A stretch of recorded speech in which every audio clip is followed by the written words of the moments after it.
If I can make a difference in maybe just one person's or one family's life, I think it's a worthwhile endeavor. I'd like for more African American young women to feel comfortable sharing their voice as a professional and as an individual. A lot of our population are underrepresented females, so I think this is a great way to show them, both by spirit and word, that your voice does matter. When my newsfeed blew up with reactions to that article, it's stimulated a lot of conversations with people who are outside of that safe social justice bubble, but that was the point, to be able to expand the conversation out of my comfort zone and into other new areas where these conversations need to be happening.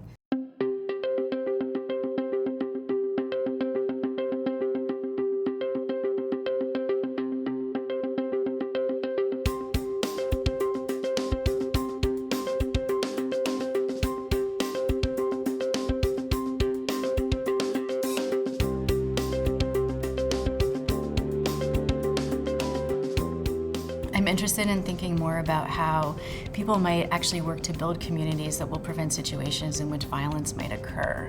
And I think body cameras as a solution actually presumes that violence will happen rather than thinking about how can we prevent situations where violence might happen. Many of our schools' children receive 2 and sometimes now 3 meals a day through the public school system. From that perspective, our government has a responsibility to make sure that these children are receiving nutritionally adequate and appropriate meals.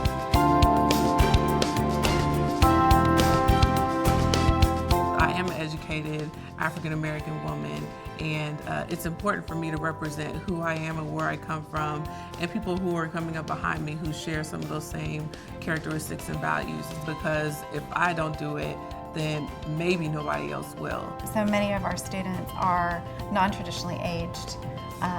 They are back in school because of a variety of life events. They're first-generation college students. They identify as racial and ethnic minorities. We have a large LGBTQ population on this campus. You know, that's really what this is all about, is speaking for and helping folks who haven't had a voice find theirs. And so I think it segues really nicely with what the TWU goal is, which is, you know, empowering women, empowering these students to reach their fullest potential. I've actually been a nurse practitioner for 37 years.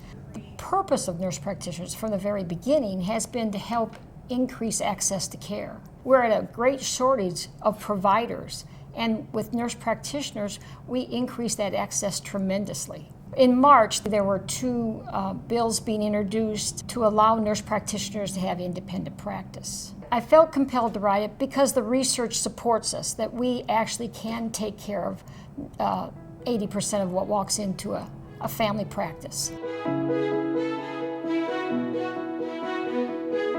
For me, the idea of cross-pollination has been really powerful, both because as a writer, I realize more and more that my writing is spurred on by engaging with other people's ideas. And I think that those conversations make my own ideas so much richer. I have published 3 pieces so far, 2 of them on my own, and then 1 with a colleague, Dr. Kim Mylock.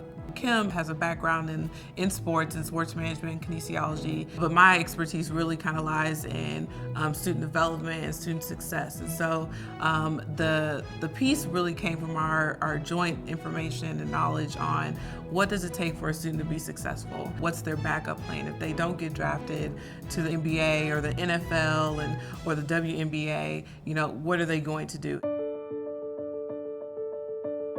The reason I wrote the piece about it, Learning Racism, is because that's something that I've experienced myself, and it was just a difficult piece because it was so personal, and I had to admit that to my husband and to my family and to his family, that those were my thoughts and beliefs before I met him, and I should have known better, because as a Mexican American woman, I had those same stereotypes too, but yet I didn't see that because I already knew how my family felt about it, that it wasn't okay to mix races, especially with someone black.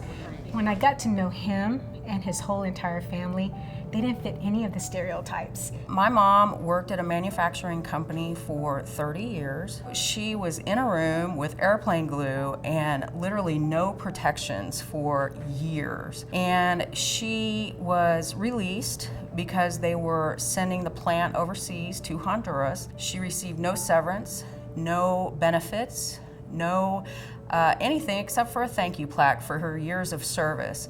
And later on, we found out that she has a lot of pulmonary issues, a lot of course, memory loss, and none of it was covered by the company. It's still important today because we are, from an hourly wage standpoint, we are at the bottom. There is only one other country that pays less than us. I could really use where I'm at to help people in the same situations that I came from. I really want to speak for low wage earners. I want to be their voice.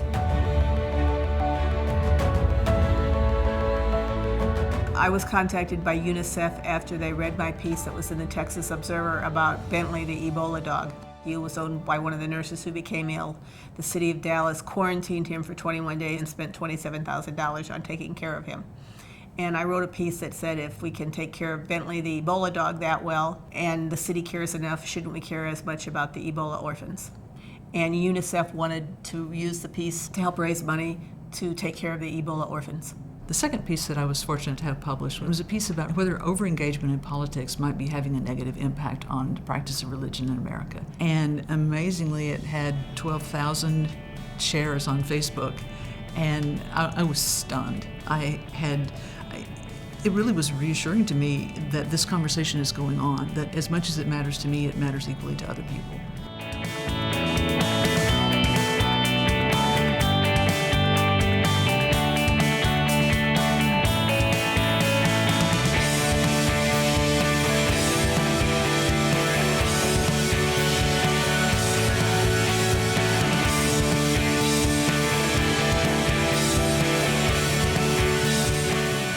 Have to keep talking about the things that are important. And that goes way back to one of my favorite quotes is from Martin Luther King, that our lives begin to end the day we become silent about things that matter.